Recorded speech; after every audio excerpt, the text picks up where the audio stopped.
Here I have POCO X5 Pro, and today I'm going to show you how to enable camera timer on this device. So to do this, firstly you have to open camera,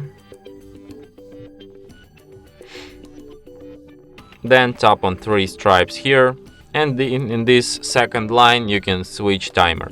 You can set it on 3 seconds, on 5 seconds, and on 10 seconds. So let's set it on 3 and try to make a photo. And as you can see, timer works just perfectly. And that's it.